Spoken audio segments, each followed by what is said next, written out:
Sorry, I'm a late arrival. I didn't know the floor plan. I'm Norm Easterbrook, Director and CEO of River Center in Columbus, Georgia, and it's a real pleasure for us to be one of the sponsors of this convening. River Center is located in Columbus, Georgia, the second largest city in the state. The facility itself is owned by the Department of Natural Resources. Our organization, a 501c3, River Center, Inc., shares the responsibility of maintaining and repairing the facility with Columbus State University, because in our facility is Columbus State University's Schwob School of Music. We also house, with free space rental, the Columbus Symphony Orchestra, the Youth Orchestra of Greater Columbus. I brought several handfuls of brochures out on the table in the lobby so you can get an idea of the types of things that we do. I can't tell you how happy I am that Arts Day has started up again.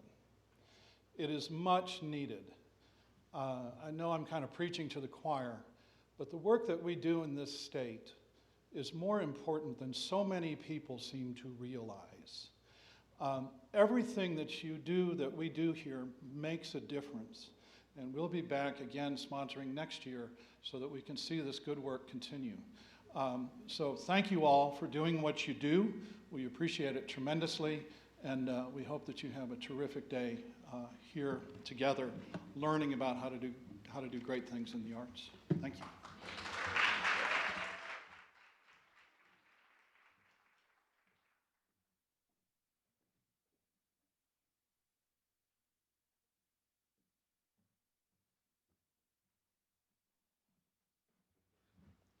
All right, we're here for our main event today.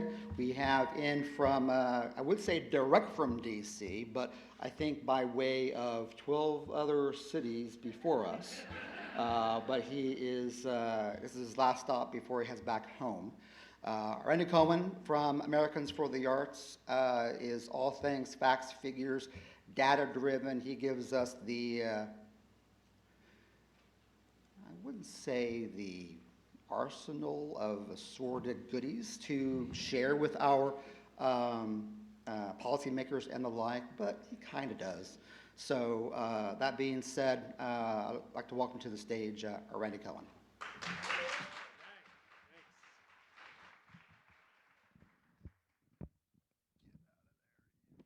Got it. All right.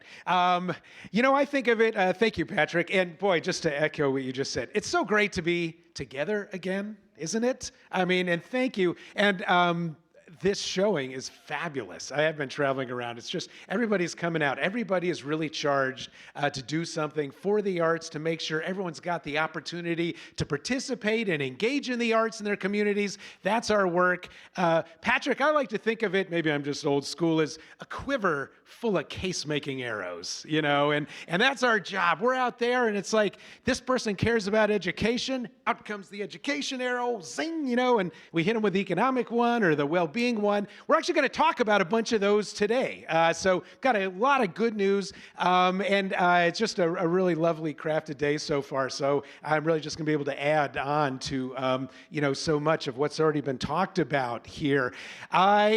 It has been a challenging couple of years for the arts. Let's just get that right out of the gate. I mean, the last couple of years for arts in this country, the most challenging in generations. And so, yes, congratulations to all of you being here and persisting, because we did. How bad was it? The numbers tell the story. 99%, so effectively every presenting arts organization, visual performing, had to cancel performances. Many had to close.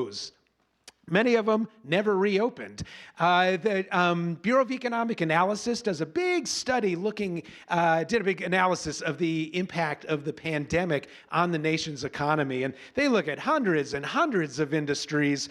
And, you know, we all heard about tourism and airlines, you know, got hit. But they specifically called out the arts, and especially performing arts, is one of the most devastated industries during the pandemic. Johns Hopkins University, they track employment at all nonprofit organizations in this country. It's about 1.6 million nonprofits. Maybe 110,000 of those are arts culture ones.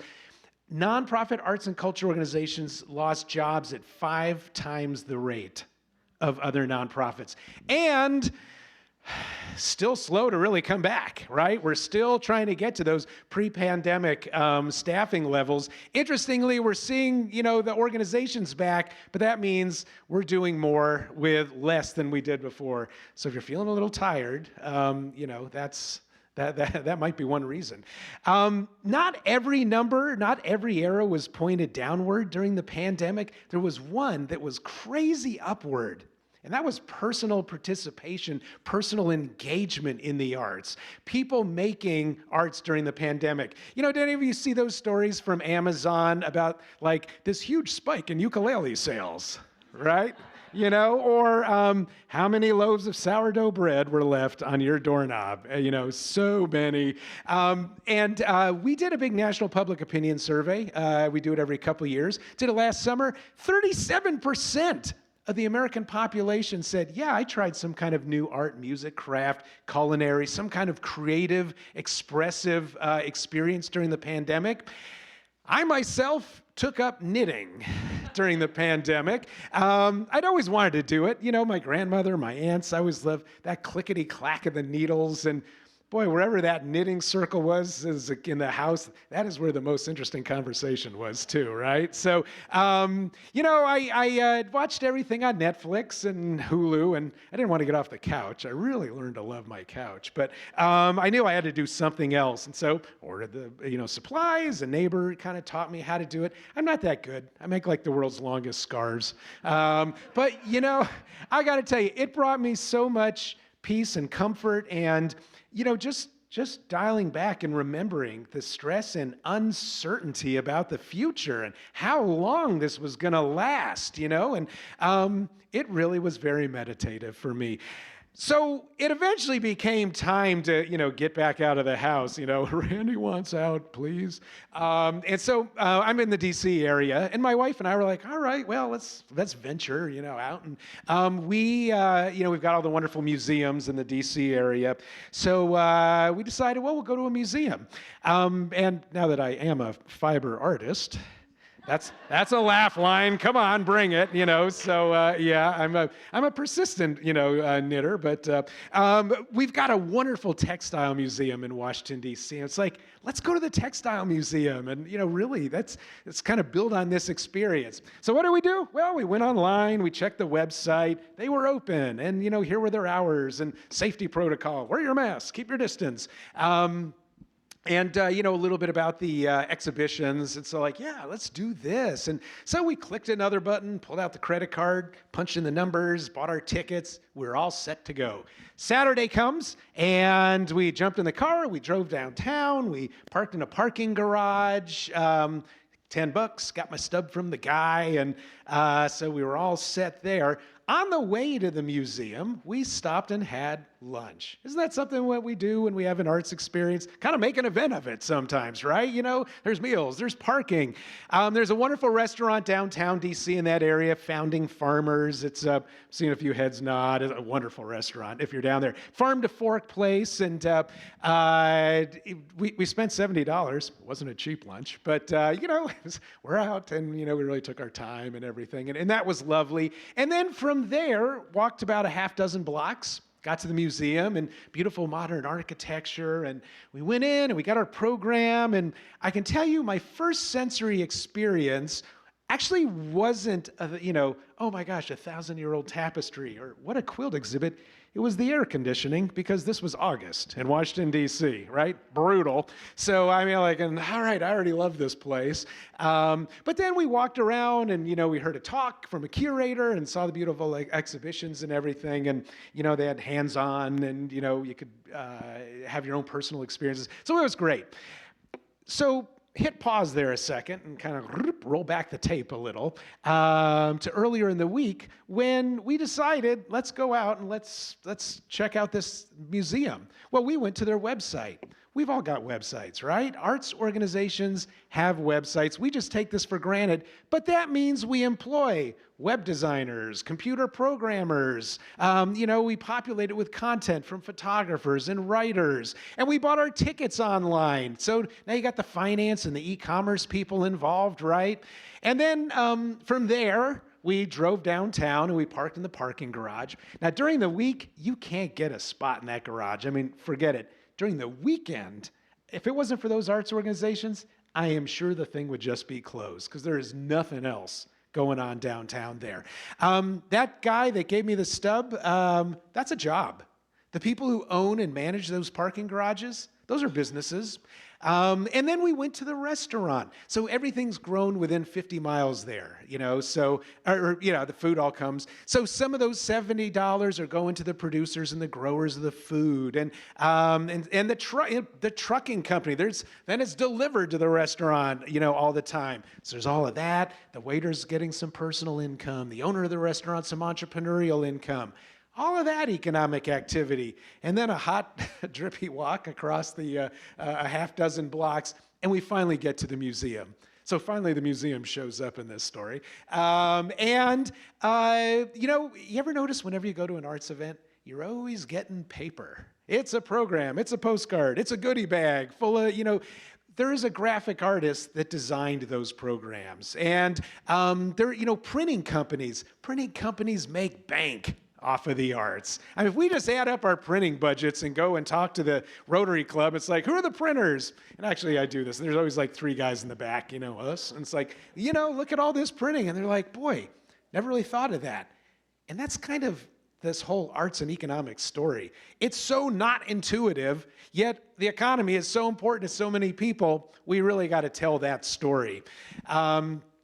So that's a whole economic impact of the story, that Tina was telling us about earlier today. That when we go, as our arts organizations, we're businesses. We employ people across a whole range of industries in the community, right? And then audience spending also has an economic impact.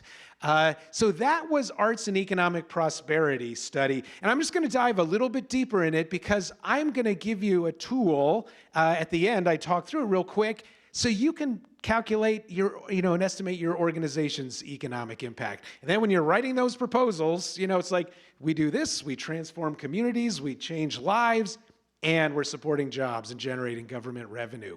All right, so let's see. We are going to get this clicking. There it is. All right. Arts and Economic Prosperity 6, a National Economic Impact Study. Everybody catch that technical effect? That was all me. 373 study regions across all 50 states and Puerto Rico, Georgia, the communities within it, you heard about it. Communities as small as 4,000 people, as large as 4 million. If the arts are happening in a community, economic impact is happening there as well. Let me just tell you a couple things about this study. It's reliable. How reliable? We work with a team of economists. We customize economic impact models for every community that we study using an in-plan platform. I won't get into the details, but I will say this. We do that because $50 spent here in Atlanta has a different economic impact than $50 spent, in any other city. It's like I'm surrounded by 100 cities. I can't think of one. So every community has its own local economic impact, and so we do that. It's conservative. You heard from Tina. We surveyed about more than 1,600 organizations. We heard back from 414 of them. That's what we go with. We only use data from the organizations that provide it. We don't make estimates for non-respondents. What does that tell us? All that economic impact, and there's still plenty more out there. Then the last thing is, you also heard talked about, we focus on nonprofit arts and culture organizations. Now, nonprofit, and he's going to do that Washington, D.C. thing with his fingers. What does that mean?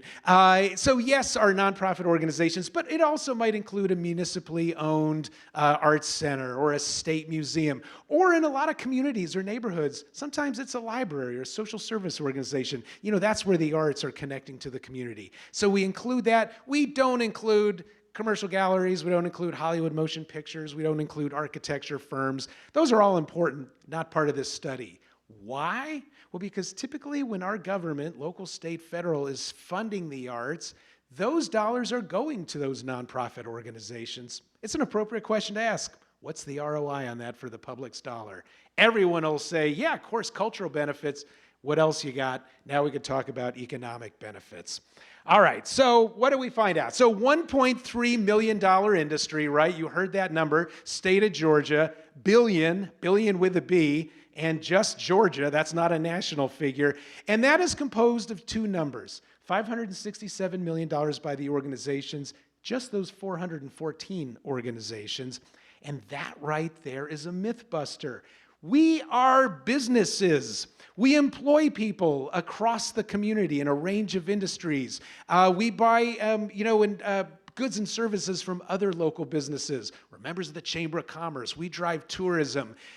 We are good business citizens, and that is a story that we have to tell. Again, we get it. We live it. We're immersed in it. Most people don't realize it.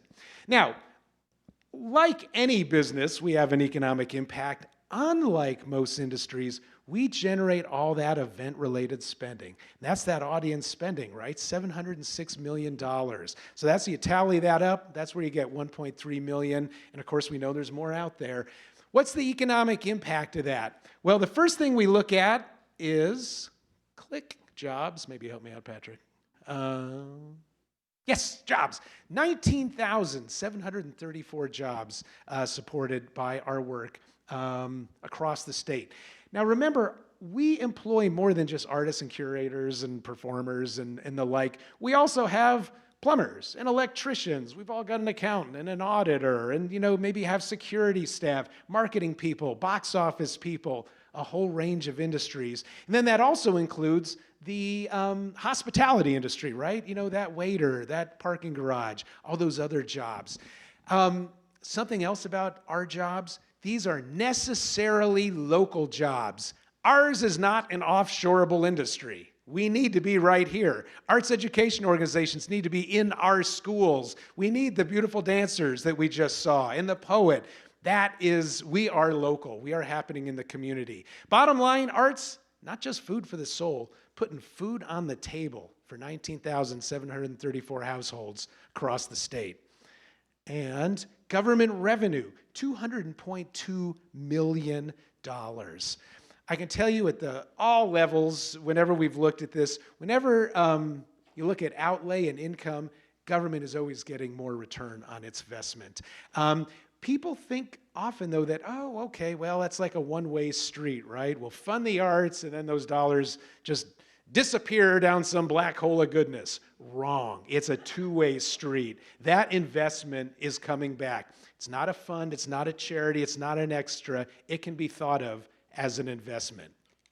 All right, now let's break this down to a per-person unit. Maybe you can click me one here, Patrick. The typical attendees. So remember, across the state, 2,775 attendees at a whole range of arts events. This included performances, exhibitions, free open-air festivals. We didn't just go to the most expensive place we could, and do the survey.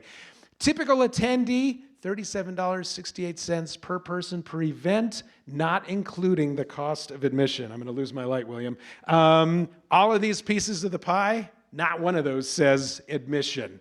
And there's dinner and drinks and lunch and all that stuff and my parking, and some of you might be looking at lodging. Wow, can you still get a hotel here for $5.11? And would you want it if you could get it? No, you wouldn't. So that's an average. Not everyone's got a lodging cost.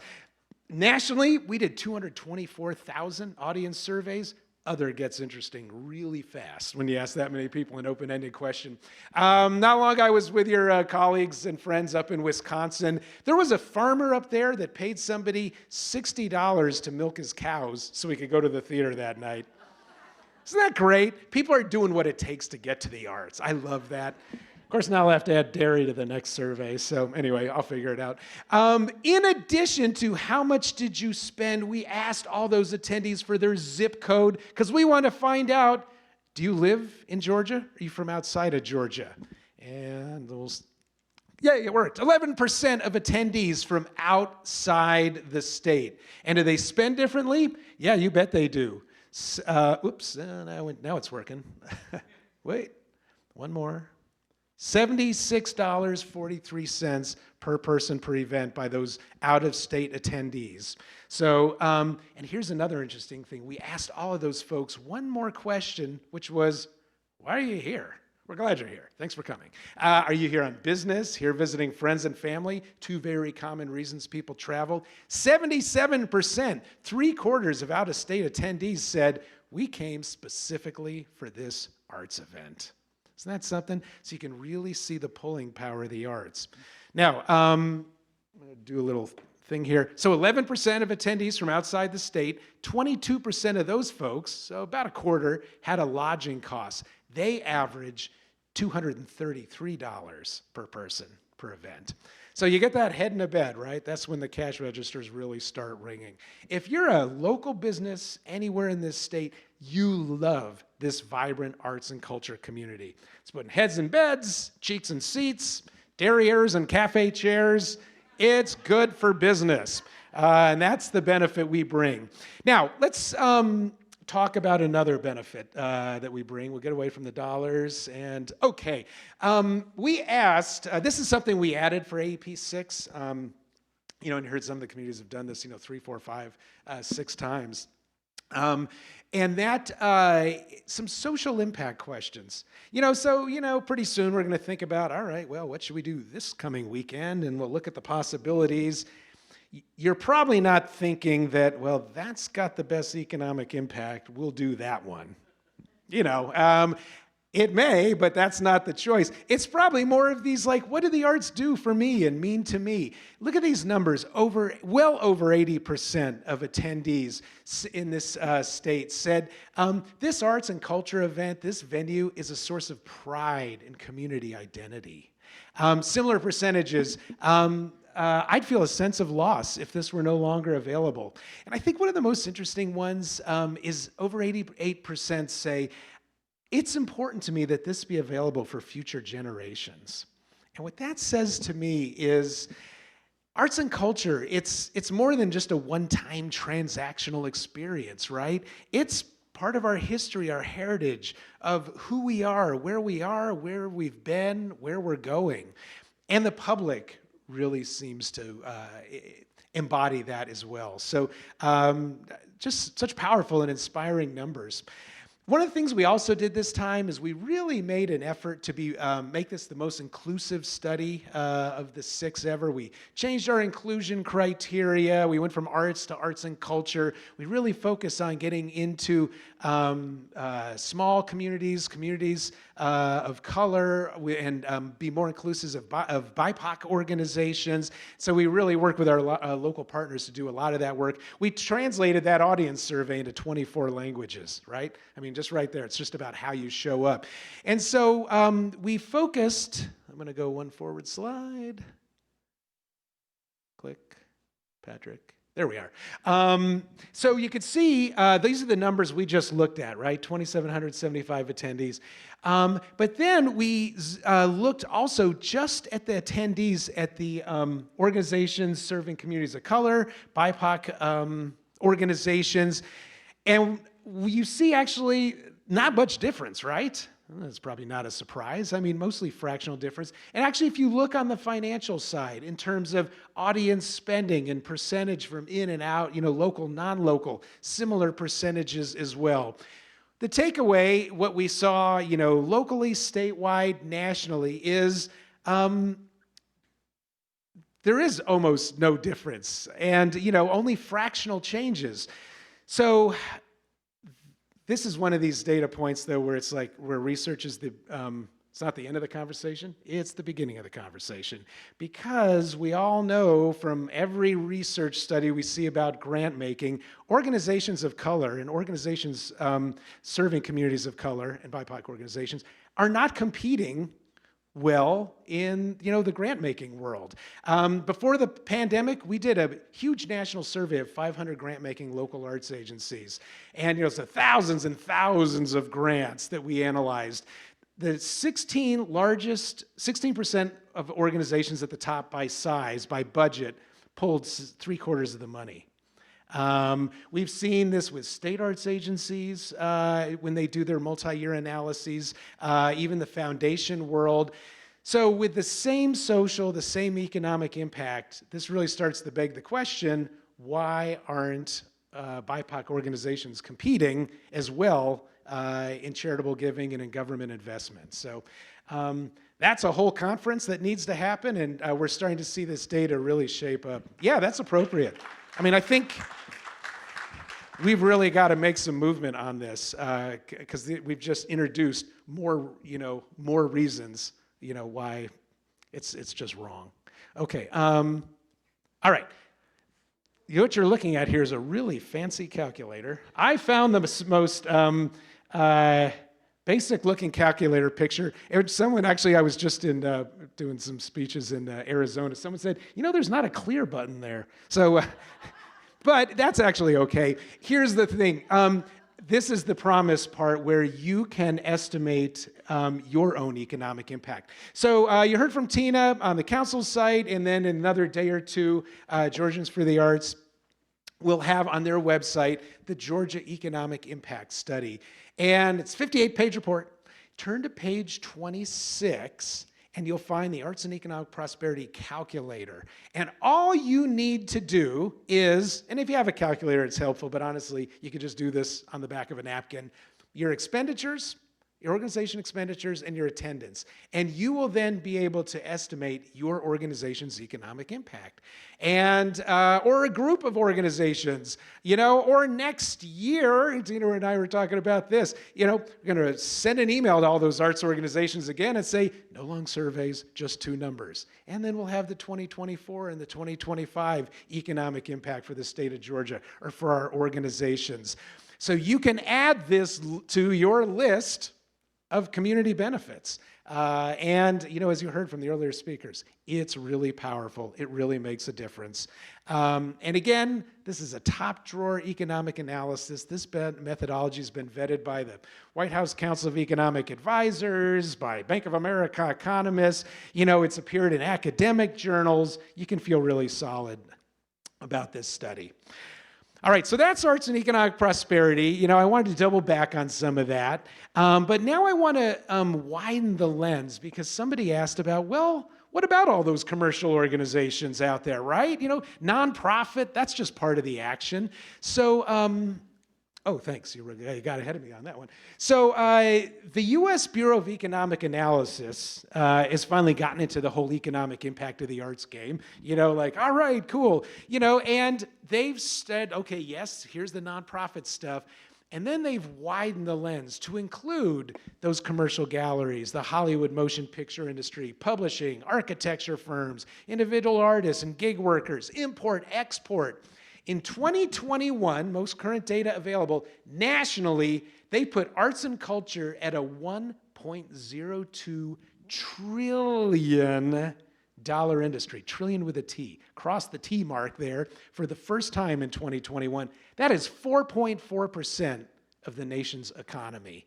Huge. And I'll just tell you this, a dozen years ago when they first, started developing this, and they came out with some really big numbers, the economists did over at Bureau of Economic Analysis. But inside Department of Commerce, people are like, no way, way too big. But they put it open for public comment like they do. They're real academics there and strong researchers. And, and they took all that feedback and put those economists in a room with a pot of coffee, slam, don't come out till you get it right. They did it again, they revised it, and it was even bigger this time. So now they do this every year. But what's cool is, as you heard, they actually do state versions of it. So we could say right here in Georgia, $29.2 billion industry, 4.2% of the state economy. That is bigger than all kinds of industries, transportation, education, agriculture. So when you go and you're doing your advocacy and you hear a legislator say like, well, I love the arts, I'll do it, something when we can, but we got to focus on business. Arts are businesses. Arts are an industry. Let me tell you something else. The Department of Agriculture has gotten into the mix on this as well.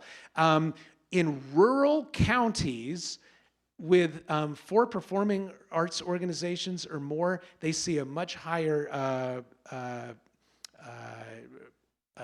there's many more creative economy businesses.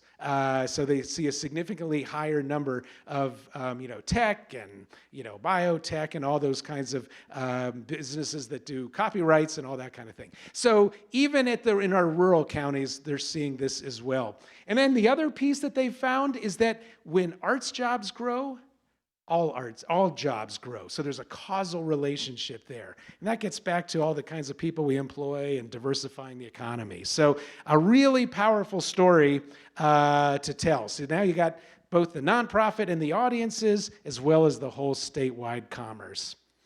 All right. Now, Department of Commerce doesn't do this for every industry. It's called the Arts and Cultural Production Satellite Account. And they only do a couple dozen of those. Of course, there's hundreds and hundreds of industries. Why do they do it with the arts? Well, to prosper in a global economy, you got to innovate. It's an innovation economy.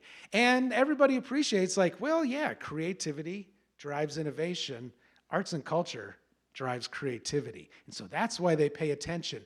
And so we're also seeing more and more of the American workforce use creativity in their work. 55% of employed people say, yeah, some of my job involves creativity. I always wondered what that'd be like, compared to a job 75 years ago or something. 60% of the population says, the more creative I am in the workplace, the more successful I am in the workplace.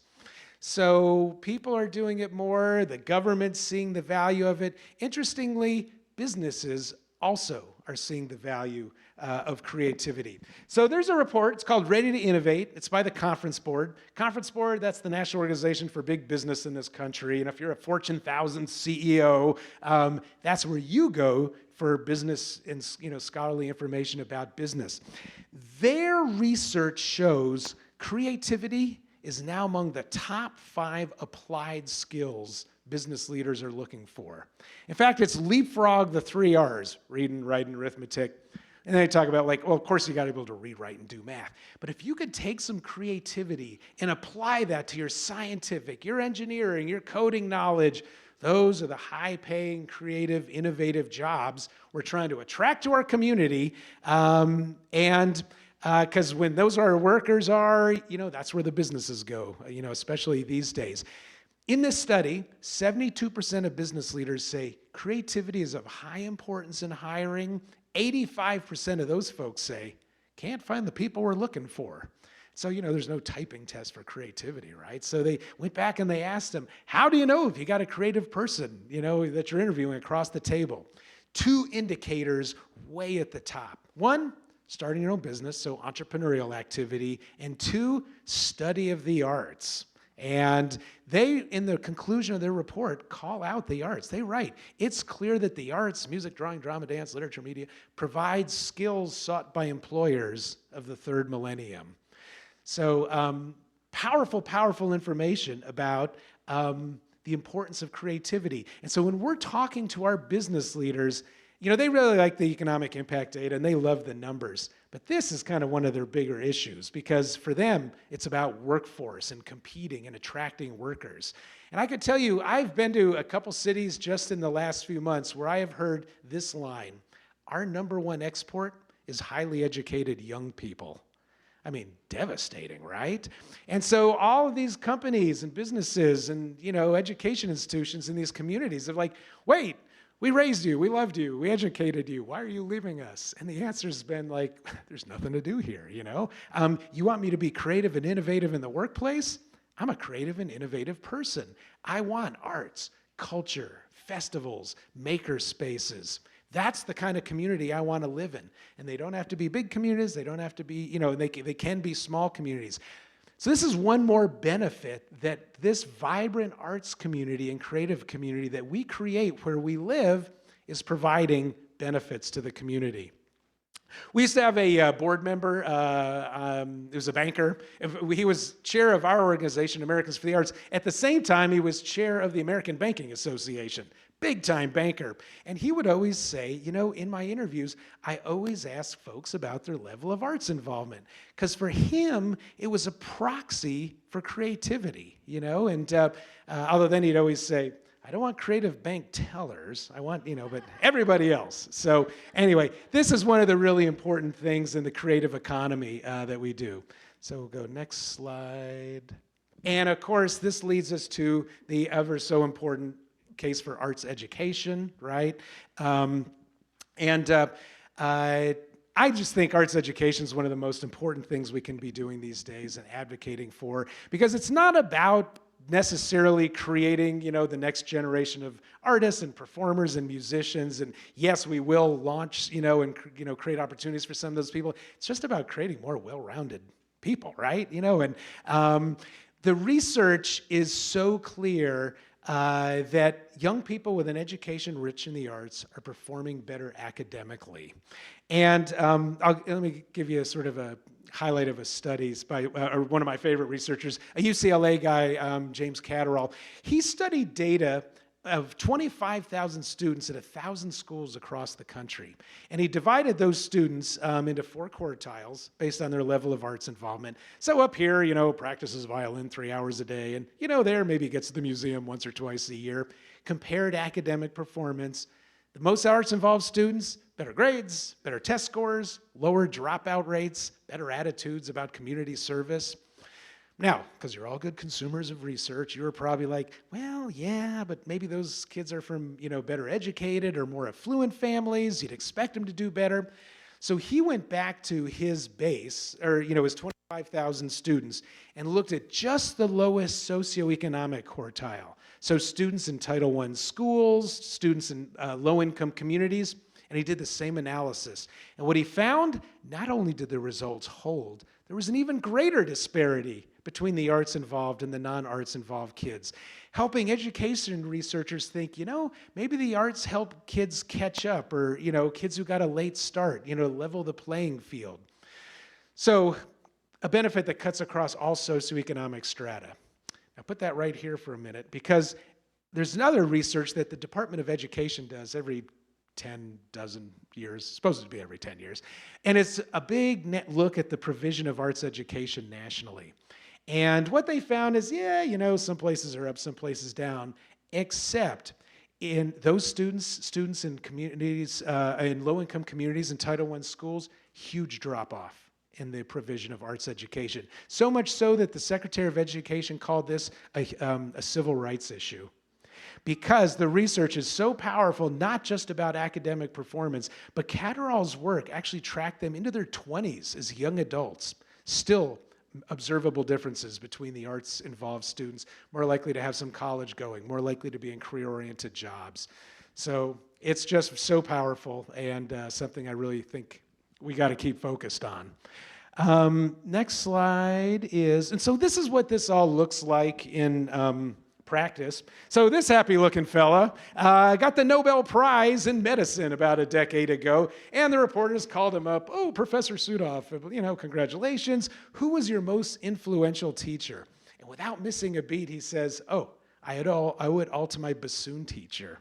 And he went on to describe how his arts education gave him the habits of mind that made him a great researcher. Perseverance, ability to deal with ambiguity and multiple solutions, and problem identification, problem solving. So, there's something there. And there's actually other research that shows Nobel laureates in the sciences 17 times more likely to be actively involved than scientists in other scientific societies, involved in the arts as musician or painter or something. So something going on there. I think that's fascinating. Another important issue, that we talk about, and, now I'm just starting to pull the issues right off the front page of the newspaper, right? And how our work is connecting to these. Health, mental health. So I have an arts background. I have a theater background. Duh, right? It's probably obvious. But I also have a medical research background. I worked at Stanford. I worked at Scripps Clinic and Research Foundation in La Jolla. Every Tuesday at 3 o'clock when I was at Scripps, we used to have live chamber music in the lobby. And it was amazing. 4 musicians just transformed the space. I mean, it was just fabulous. And patients could walk in, be wheeled in, bring their family. Medical staff could be there. What we started to notice is that patients that we'd see clinically, lethargic, depressed, even if you had a view of the ocean, nobody wants to be in the hospital, right? but you could see physical transformation. Eyes got less cloudy. Their posture got better. You sort of sense a greater awareness of the environment around them. And we all used to notice this, something's happening here, and it's like they're getting an IV drip of the arts. And the research now is caught up to all that and shows when the arts are part of our healing, shorter hospital stays, less depression, fewer doctor visits, evidence that it saves money. One more way that arts are building a healthier Georgia. Let me go ahead. Let's see, one, two. Back to the public opinion study. One of the other issues, right? Community connectedness, community unity. 72% of the American population says the arts create opportunities for shared experiences with people of different race, ethnicity, faith, age. 63%, the arts help me understand other cultures in my community. And you can read more about all of these in that AEP report. So I'm just sort of hitting some highlights for you now at this point. But we see a lot of really powerful how the arts also, similar to this percentage, arts create a safe space where people feel comfortable having these conversations about important community issues. All right, so let me sort of tie this up real quick because we've got all kinds of data. We've put a bunch of arrows in your quiver. Now what? So advocacy, just a couple minutes, and I know you're going to hear more about it, but there's a whole libraries on how to advocate and lobby. I break it down to 3 questions. What's the message? Who gets the message? And who delivers the message? What's the message? Man, we just talked about a whole bunch of them, right? Jobs, the economy, well-being, community unity, health. And by the way, after this conference, you're going to receive a link to the website with 10 reasons to support the arts. And it's all on one piece of paper in Georgia. It's customized for Georgia. So you'll find all of these reasons, you just put it in your pocket. It's just great. What's the message? Second question is, who gets the message? And you've got some important meetings tomorrow. Who are those people? Who are the decision makers in our environment? And what do they care about? That's where you do a little of the advanced research. This one may care about the economy. This one may care about mental health. This person may care about the education. So go in there, be ready to talk about anything, but, lead with what, they're always talking about. And lastly, who delivers the message? So I think some days this is the most important one. They have me up to the Capitol and a lot and talk to the members and their staff about the economy and everything. And but they see me coming a mile away, right? Guys cover up their wallets, ladies hide their purse. But when I can bring a business leader, a hospital CEO, or a school superintendent and an artist, it changes that conversation. I was just, as I was telling you, I was just in Arizona. The mayor of Mesa a few years back was telling a story of how it was budget hearing night for the arts. And there was the mayor and the city council, and 60 people lined up to do their 3 minutes for the arts. And he said, I noticed that the chief of police was there, which wasn't that unusual for a city council meeting. He said, except he was in full chief of police regalia, hat, tie, medals. He said, that was a little different. And after everyone else had testified, he asked for 3 minutes and said, if you got to take a cut out of the arts budget, I'd rather you just took it out of my public safety budget, because when they do their job well, it makes my job easier. Can you imagine if we had 1,000 police chiefs on that message? Who delivers the message? You heard various versions of this, Charles and others. The golden rule, no stories without a number, no number without a story. You got to have both, remember that.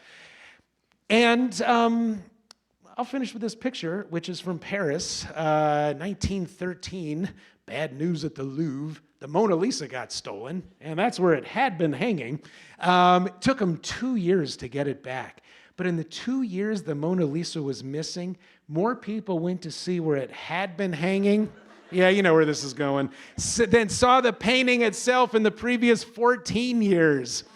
It's so easy for people to take our work for granted, to assume we're always going to be there, to assume folks are always going to understand our message. We just need to be relentless messengers and champions of the arts. Tell your economic story. Tell it again and again and again, literally until someone shakes you and tells you to stop talking about it. None of these messages are one and done. Everything you do to advance the arts is important, and you're important for doing it. Thanks very much. Thanks.